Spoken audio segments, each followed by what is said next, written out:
Forget about influences. Here's what my miracle morning routines look like.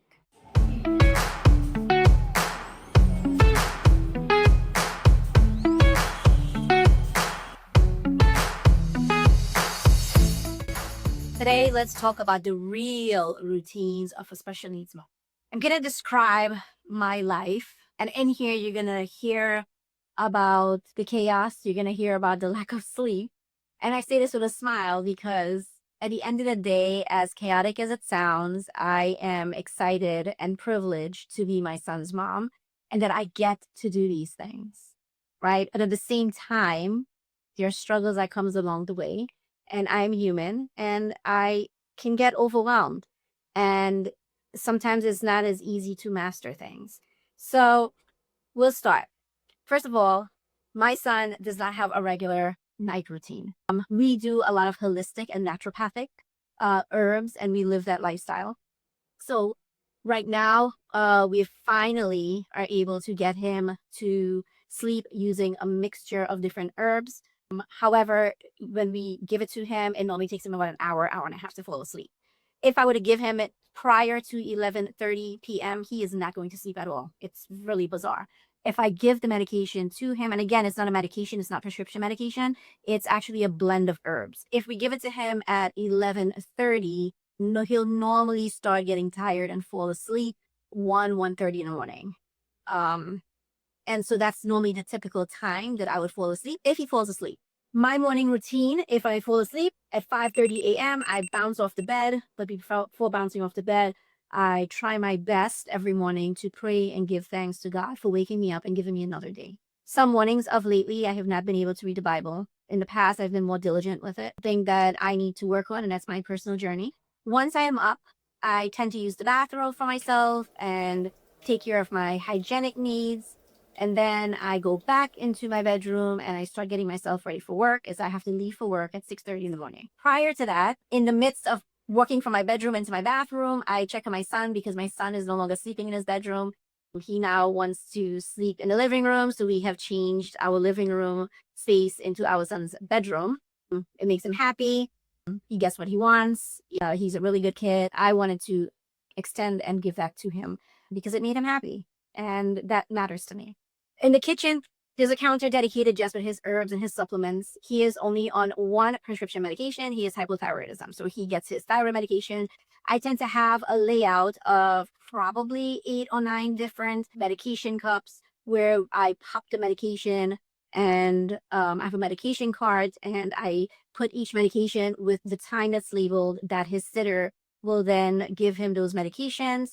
And those medications, or I keep saying medications, I'm sorry, but it's really supplements, is really needed for him to be at his optimal health. There have been times when I stopped those supplements and I've noticed a regression. I've noticed where he may have a little more stemming or grinding of his teeth, especially when it comes to vitamin D and not giving him his fish oil. I could do another video if you guys want where we can show you the different supplements that my son Daniel takes and how I prepare it for him. He is very good at taking the medication supplements. We normally put it, we use a coffee frother and we blend it up so it gets nice and mixed in water for him. And he drinks it. He doesn't fight us or anything like that. He knows it's part of his routine. So this is all part of my morning routine, is getting myself ready, getting his supplements ready, getting, my makeup on, making sure my bags for work is prepped, meaning my bags with my supplements and my bags with my lunch, and, my laptop or my tablet is ready, and that all my toys that I have to work with my kids as I work as a behavior therapist or an ABA therapist is in the car and ready to go so I can start my day. I would check on Daniel as well. If he needs to be changed or if he had an accident, I would normally change him, clean him up. Sometimes he'll stay awake. Of lately, he's been staying up. So if I am checking on him at 6 in the morning, he'll wake up at 6 in the morning. And he would stay awake. And normally I would give him his iPad, and he has a sitter that comes and stays with him throughout the day while I'm at work. And so normally he falls back asleep around 10. And so one question might pop into many of your heads is, why is he falling back asleep at 10? So my son is currently homeschooled. He is supposed to return back to school in September, but it's not etched in stone. And the reason he's homeschooled is because he recently had a medical mishap, and he is home recovering from ICU and being on a ventilator. He lost a lot of weight, he lost a lot of muscle mass, a lot of weaknesses, and he's still recovering from it. So that's why he's home, and that's why he falls back to sleep. We normally let him sleep until around 11:30, and then he wakes up. If we try to wake him up before that, he will be miserable for the rest of the day. And sleep is very important for any person, but children who are on the spectrum or who have Down syndrome, any type of special needs diagnosis, it's very important for them to get sleep. So once he's up and the staff transitions with him, or his babysitter is here with him, they pretty much have been with him for a while, so they know his routine, they know his personality, they know what makes him happy, they know that when he's upset. My son Daniel is nonverbal. He does use a communication device to communicate. However, if you speak to him and it's in simple words within his environment, he will understand you. If he normally wants something, he'll point to it or he'll take you to it. So that is my chaotic morning. There's been some mornings where I am running on no energy because he did not sleep, or sometimes he fell asleep at 4 a.m, and that really throws my day off. I literally, the only words I can use to describe it is I feel like I'm having this out of body lag or experience where I'm moving, but I'm not just catching up. It's a delayed reaction to catch up to myself, which is a horrible feeling. I'm sure other moms have experienced what I'm talking about.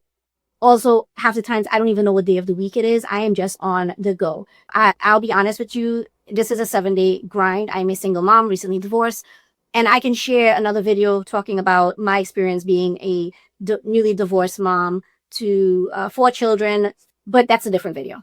There have been weekends when I jumped out of bed thinking, oh my God, it's time to go to work. Oh my God, I forgot to do this. Not realizing what day of the week is, and physically going through the momentum. And then towards the end, it just dawned on me like, oh, check the phone to see what day it is. And then I realized, oh, it's a Saturday, it's a Sunday. So that in itself it's not a good feeling, honestly. It's very difficult, and through the chaos of life, sometimes we lack being present. And so that's something that I realized with myself, is that because I was such in this cycle of I have to do, I'm not complete with one thing, but I'm already thinking 10 steps ahead of all the 10 different things that I have to do.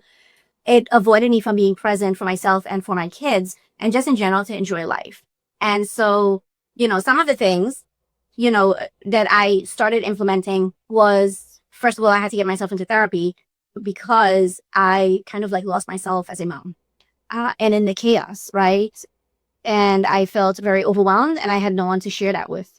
And so that was one thing that I found helpful. The second thing is I actually started doing things for myself, like, factoring or scheduling time on my calendar to take a walk. So a few things that I found helpful and I still participate in is figuring out what will work for me and how to incorporate it into my busy schedule. So one thing was walking. So I incorporated, if I was traveling to some place, I would park further from a spot and incorporate that into my daily exercise. Also, I invested in a Fitbit that helped me to track things. I'm a visual person. So that kind of like helped me to stay motivated. Breathing exercises and meditation, whether it was in the bathroom, whether I felt overwhelmed, or whether it was just walking out the back door or standing behind the door or outside, because I have to make sure I'm home with my son and that he's safe, just to kind of like get through the anxiety for myself and be able to continue to move forward. And I would say journaling also has helped me tremendously. And, the journaling, I didn't anticipate it to be so powerful. The journaling, I would get my thoughts down, whether it's a word, whether it's a sentence of how I felt. But I think it really started sinking in for myself, that I was feeling better from writing was really looking at the progress I've made. I would go back and I would read my journals, and I would, go back and see, oh my God, I went through this before and this is how I got through it. And it kind of gave me that strength, to move forward. And also having the faith and praying, right? Going into my prayer closet and praying to God and asking him for guidance and seeking him and trusting him gave me that hope. And even through the chaos of us not being able to see through things or grinding the same thing over and over every single day, I had to focus on the gratitude, on rather than saying, oh, I have to do this and it's chaotic. It was more like, I get to do this. I am privileged and honored to take care of my children. So it was really a mindset shift that I had to do. It did not happen overnight, right? For many years, I would say for many decades, I just felt numb. I felt like I was just walking around, just existing like an empty shell. But when I was purposeful and putting purpose into what I needed to work on to improve myself as a woman, um, as a mom, it really gave me more purpose and direction. And the chaos, I don't look at it as chaos anymore. Yes, it may be a little tense in the morning in our homes when I'm rushing. But there are things that I'm learning that we can quickly implement.